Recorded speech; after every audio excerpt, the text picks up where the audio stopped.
aming biyaya sa tubig. Di mo na kailangan pang bumalik. Sa Maynila'y di mo makakamit.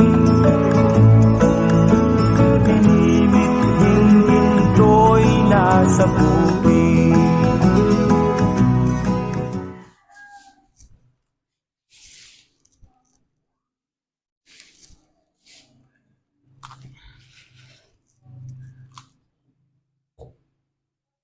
Isa na naman ho mapagpalang umaga mga kabukid.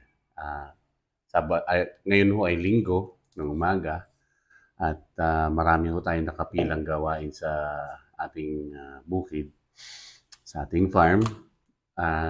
Pero sisimulan ho natin ang ating araw ngayon sa pagpe-prepare ng pagkain ng ating mga alagang manok. Gaya nga ho ng sinabi ko, hindi pa ho sila 100% na organic sa ngayon, pero at least nasa 50% na ho tayo. Gumagamit pa rin ho ako ng commercial feeds. Ito ang ginagamit natin. May halo itong cracked corn, pero mostly commercial feed siya. Sinasanay ho natin sila na mag-transition sa organic feeds. Ang goal ho natin ay may transition sila 100% into organic feeds, kagaya ng mga dahon-dahon, kung mga sprouts, mga ganyan. And then, pag nasanay na ho sila sa organic feeding,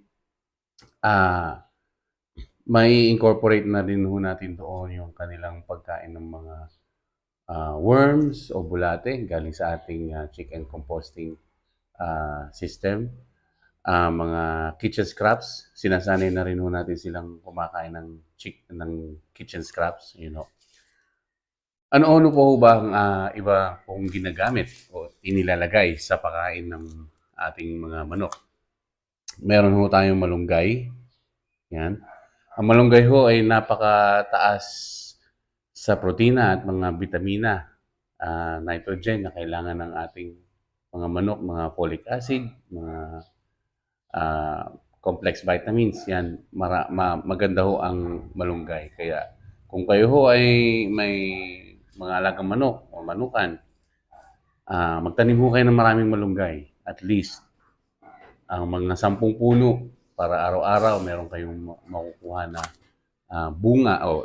makukuha na dahon ng malunggay na inyong magagamit sa pagpapakain sa inyong mga alagang manok. Naglalagay din ho ako ng ganito.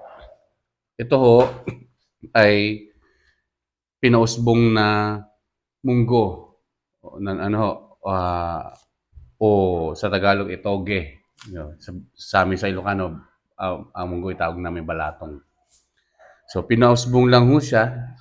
Nilagay ko lang sa seedling tray o sa growing tray. Meron ho yung basahan sa ilalim na basa. Ibinababad ko ho muna yung munggo overnight. Tapos pag mag-sprout na siya, itina-transfer ko na dito sa basahan na basa. Dito ho, excuse me, dito mag-i-sprout na siya. Ang mataas ho yan sa protein, mataas sa may calcium din ho yan. At pag na-sprout na silang ganito, yan, may carbohydrates yan. Sama na ho lahat yan, pati ugat. Inilalagay ko lang ho dyan. Yan, ganyan ho ang kinakain nila araw-araw. Yan. So, kung kayo ho ay may lupa, maganda ho magtanim kayo ng munggo para hindi na ho kayo bibili. Madali lang ho tumubo ang munggo. Sa loob lang ng 35 to 45 days, yan ho ay mamumunga na. Pwede na ninyong i-harvest ang bunga at patuyuin. Nasa loob ho ng bunga ang buto. Yan. Sa isang pod, tila 7 o 8. Depende sa klase siguro ng munggo. Makikita nyo dito may yung shell ng balatong o shell ng munggo, malambot naman ho yan. Kaya isinasama ko ho yan dahil mataas ho ang calcium content niyan. Mataas ang, andyan din ho ang mga sustansya, ibang sustansya na kakailanganin ng ating mga alaga manok. Yan, sama lang ho yan lahat. Yan ho. Sama na yan dyan. Yan. Yan o. Kung kayo ay walang panahon na magtanim ng munggo o magpatubo ng toge, pwede ho kayong bibili. Kaya nga lang, may gastos. Eh ako ay iniiwasan kong gumastos. Kaya nagtatanim ho ako, nagtsatsaga ako, nagtatanim ng munggo. Ngayon, ang malunggay, kukuhanin lang ho natin yan. Yung mga mahilig magtinola ho sa atin, sanay na sanay ho kayo sa ganito. Nagtatanggal ng dahon ng malunggay. Hindi ko ho itinatapon ng mga stalks. Yan ho ay ginugupit-gupit, sinasama sa kitchen scraps. Inilalagay ho natin doon sa ating chicken composting system. Ang malunggay ho, isa ho yung, lalo na ang dahon ng malunggay, napakagandang material ho niyan pang mulch. Dahil mabilis siyang mag-decompose at nagsasauli siya sa lupa ng nitrogen. So, para sa kaalaman lang ho natin, yung nitrogen, yan ho ang kailangan ng lupa para siya ay maging masustansya. Sa loob ng lupa may nitrogen, may carbon. Yan ho ang nagsisilbing nagbibigay sustansya sa ating mga halaman. Bukod pa ho siyempre sa araw na ginagamit nila pang photosynthesis. Naks! Science, man! Yan. Pero kidding aside, ito ho ay napakasustansya sa ating mga alagang manok. Meron pa ho akong ibang hinahalo dyan. Ipapakita ko rin sa inyo mamaya. Pagka itong dalawa ho na tapos nyo ng manguha ng toge o sprouts at nakakuha na rin kayo ng malunggay, ito ay bine-blender ko. Sa ngayon ho, bine-blender ko siya na pino at hinahalo sa inumin nila yung sabaw. Yan. Pero pagka nga ho nasanay na sila at malalaki na,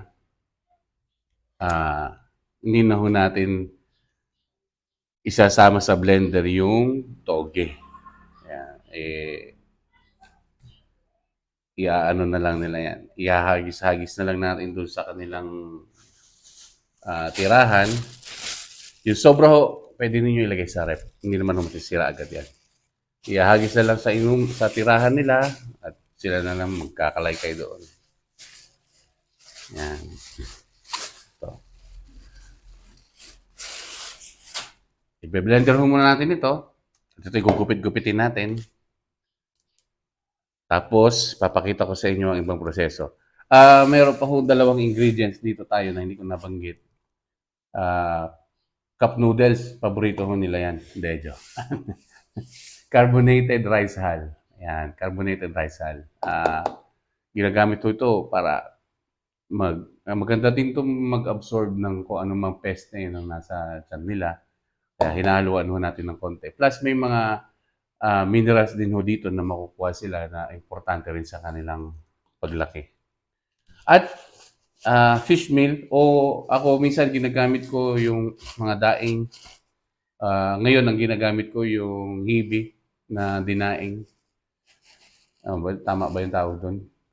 Hibi, parang hibi ito o hipon na salted na dried, parang ganun. Hinahaluan ko sila nito. Ganito ho ang itsura niyan. Mamaya makikita nyo naman ho pag hinalo ko na. Yan, mga ganyan. Yan. Yan, hinahaluan ho natin sila niyan. As an added source of nutrients po para sa kanila. Mamaya ipapakita ko sa inyo. I-blender ho muna natin ito at atin muna itong gupit-gupitin. Saglit lang ho. Ito ho ang aking iniipunan ng kitchen scraps sa loob ng isang araw. Maliit lang ho kasi tatlo lang naman ho kami sa bahay. Hindi naman kami madalas magluto. Isang beses lang sa isang araw. Kulang sa tanghali, yun na rin sa gabi. Ganun. So, kung ano man yung nakokolekta dito, ayun na ho yun. Makikita yun sa ilalim, yung mga ginupit-gupit na malunggay. At meron siyang coffee grounds, pinagbalatan ng carrots. Yan, kasi kahapon yung ulam namin may carrots. Yun lang ho naman ang kitchen scraps kahapon. So, malunggay, gupit-gupitin niyo lang ho.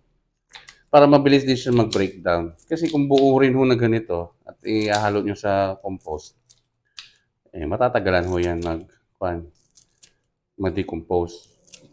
Ay, tsaka mabilis mapupuno itong inyong lalagyan. Ayan, ginagawa ko, ginugupit. Sandali lang naman ho yan. Hindi naman makaka-disturbo sa araw ninyo ng matagal. Tatakpan. Pwede na ho yan. Daligdagan na lang natin mamaya kung meron pa na kitchen scraps mamaya. Ayan. Siguro masarap din ho ang juice nito. Kinakain ng manok. Ang pagkain daw ng manok. Pwede rin sa tao. Yan o. Lagay lang ho natin yan dyan lahat. Lagyan lang natin ng tubig. Uy, nahulog. Sayang. Pwede pa yan. Wala pang 5 minutes. Lagyan ng tubig.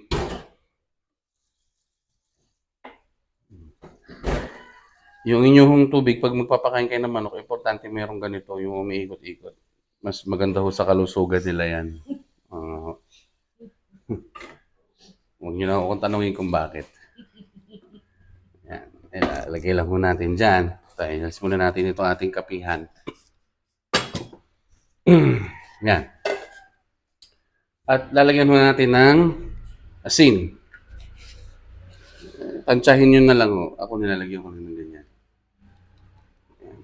Kailangan ho ng hayop ang asin. Mapababoy, kambing, baka. Manok din ho. Kailangan din nila ng asin. Tapos, nilalagyan ko ho yan ng OHN.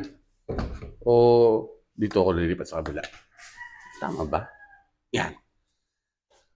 OHN, ito ho'y gawa natin na concoction. Ang tawag ko dito ay Oriental Herbal Nutrient.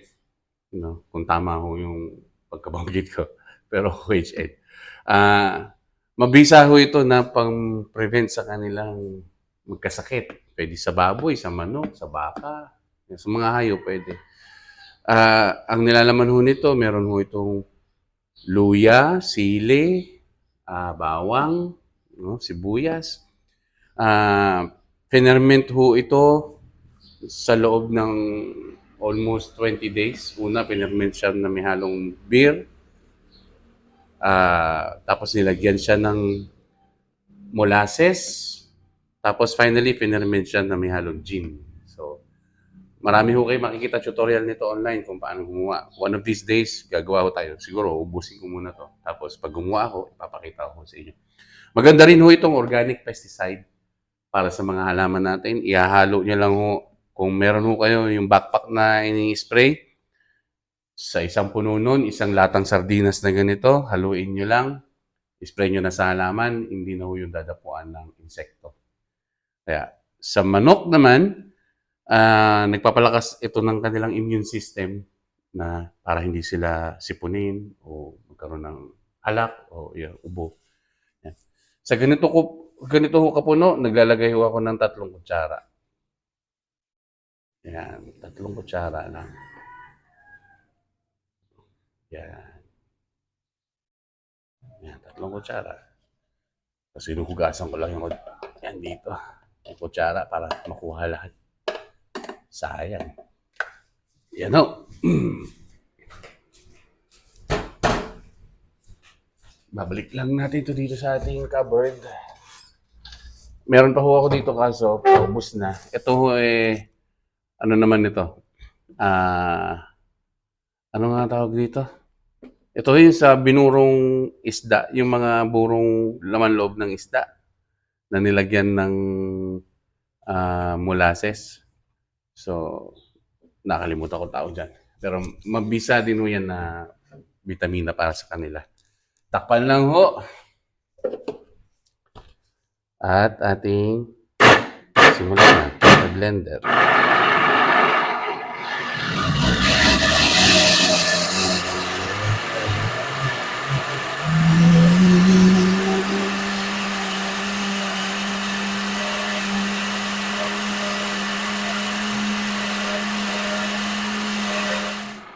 Ang tawag pala dun sa isda, yung burong hasang o laman loob ng isda, fish amino acid.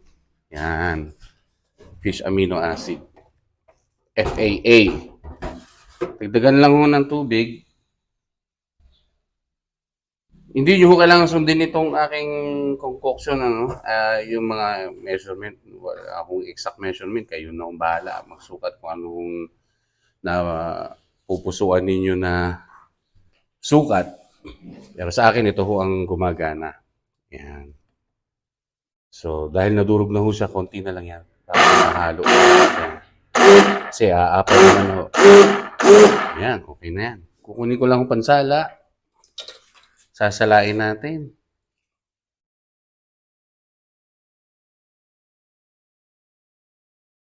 Yan. Dagdagan natin ng konting hugasan natin ito. Yan. Nung sila huy mga sisiw pa, hinahalo ko na ho yan lahat minsanan. Pero dahil dadalhin pa ho natin yan sa ating bukid, itatransport pa natin sa ngayon. Kaya, hindi ko muna pinaghahalo-halo. Hindi ko muna hinahalo yung commercial feed. Gawa ng lalambot ho sa maigi. At pag nalambot na ho sa maigi, madali yung nadudurog, natatapon lang. Hindi nakakain ng manok. So, sayang. Kaya, ang ginagawa ko ho, doon ko na siya hinahalo kung saan, kung kailan ako magpapakain na lang sa kanila. Salin ko lang ho to dito para pagdating doon, isasalin ko sa inuman nila. Yan. Natapon ho, sayang. Yan.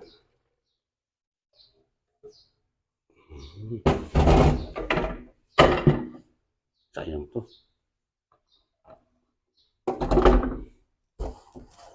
Ito ang pinakamahalaga. Yung umiikot-ikot.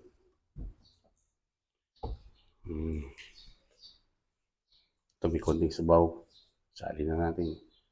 Kaya makikita nyo, green na green ng kanilang tubig. Yan. Yung sapal, iyan ho ang hinahaluan ko ng feeds.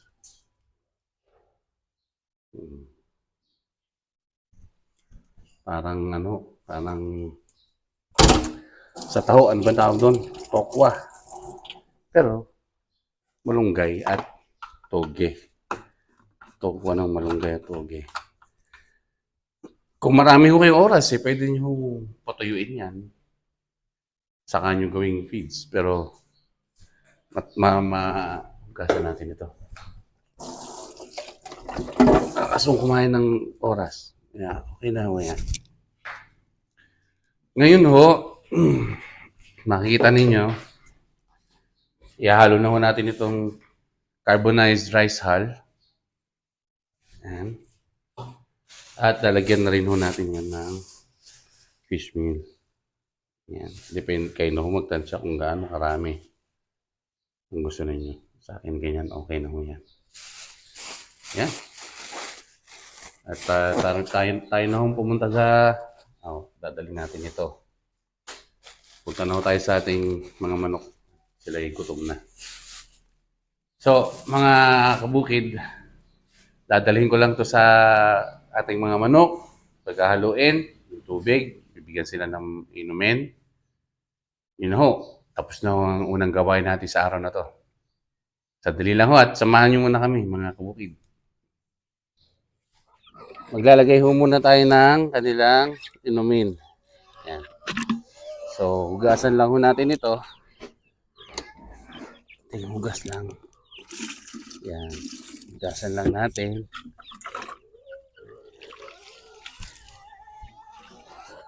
Pang-isa. Para malinis din naman. Yan. Opya.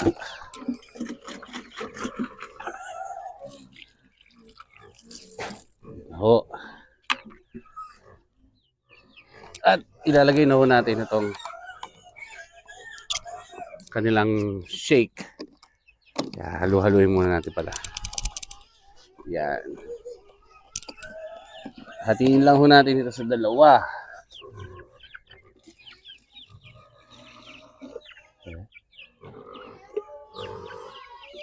Yan. At dagdagan ho natin ng tubig.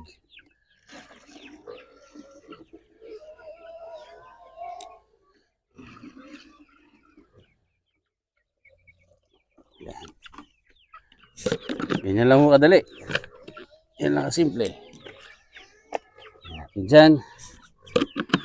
Inumin na ho nila yan maghapon. Papalitan nyo ho araw-araw, ano? At dahil yan ay may organikong component, kagaya malunggay, napapanis din ho yan. Nasisira. So, importante na malinis na tubig ho ang kanilang iniinom. Ayan. Ngayon ho, titiplahin natin ang kunin ko lang yung pagkain nila.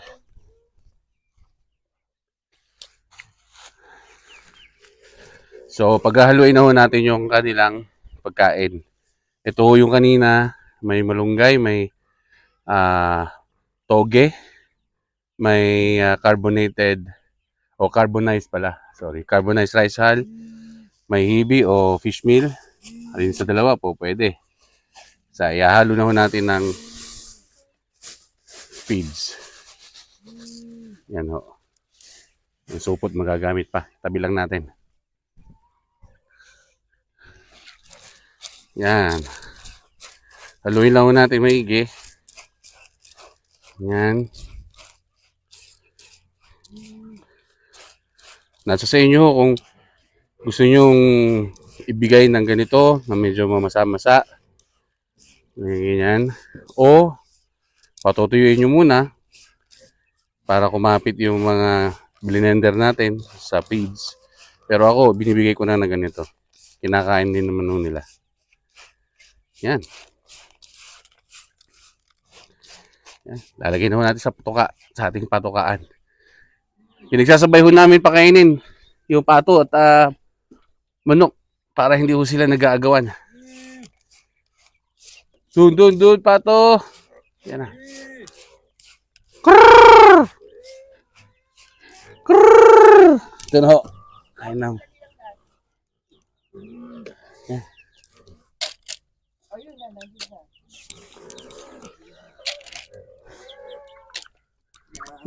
Dun.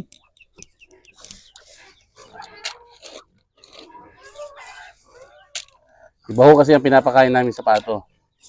Ay, malalaki na sila. Iba ho ang pagkain nila. Baka darating din ho tayo sa punto na mag-aabot din sila. Isa na ho ang kakainin nila.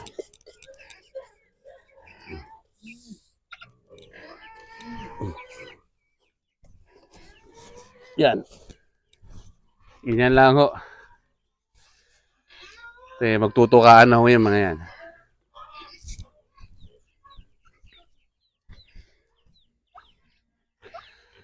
Bukaw mga manok. Manok, doon kayo sa kabila, manok. Hindi sa inyo yan. Doon sa kabila, doon sa kabila. Doon.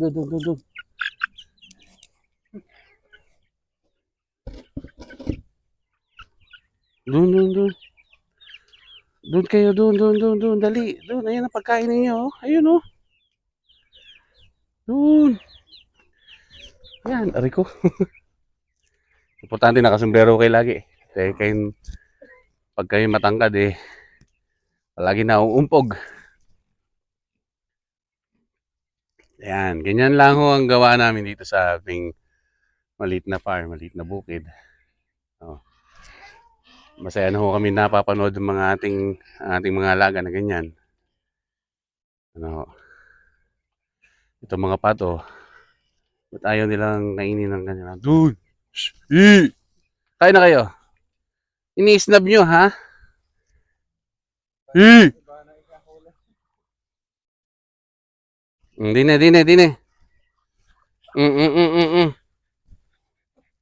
Ba?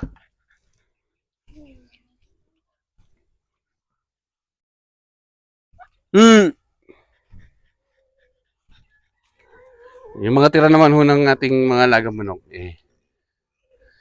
kinakain din ng ating lagang bibi. So, win-win.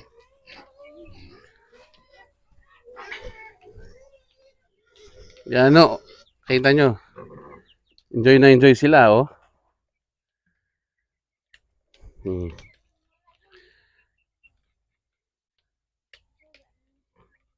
Meron nung tamad dito. Nauupo sa kainan. Huwag kang ganyan. Hanggang dito na lang muna mga kabukid, ano. At tayo ay may asikasuhin doon sa kabilang bukid natin.